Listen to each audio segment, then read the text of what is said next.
Македонските граѓани и фирми во последниве години се похрабро и во поголем обем го прифаќаат електронското банкарство, кое во западните земји одамна е прераснато во традиционален начин на комуникација со банките. Од една страна, бројката на корисници се уште не е голема и добар дел од граѓаните преферираат плаќање на шалтер, што подразбира турканици и губење време.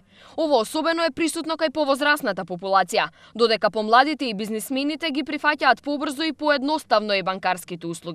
Од друга страна, нашите банки изразуваат задоволство од фактот што се зголемува интересот за овој вид услуги кај сите корисници. Тие сметаат дека постојат многу поволности од оваа услуга, која постојано се збогатува и се проширува според западните искуства и примери. Банките посочуваат дека за подобар развој на банкарството е потребно електронското плаќање да биде општо прифатено, не само од нивна страна, туку и од институциите кон кои граѓаните ги вршат плаќањата.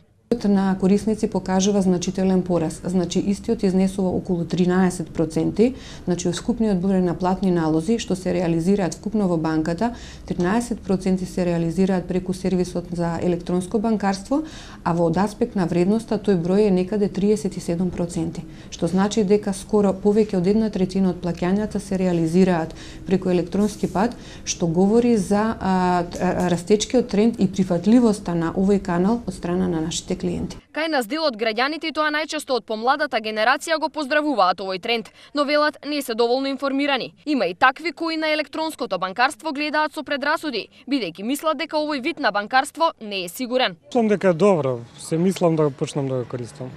Апсолутно мислам дека е мощно погодно, особено поради големите редици гужвите во банките, дека е одлична опција, меѓутоа се уште не сум користала.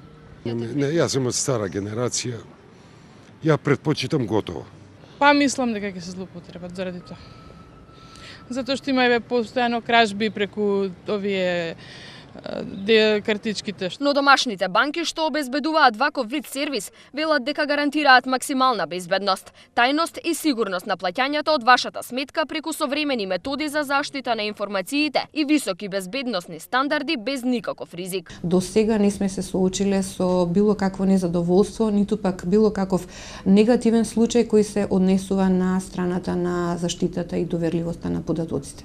Глобализацијата го поттикне електронското банкарство да стане секојдневна потреба и кај нас. За таа цел дел од банките организираат бесплатна едукација во своите експозитури за начинот на користење на оваа услуга. Затоа надминете го скептицизмот и предрасудите и користете ги можностите на електронското банкарство.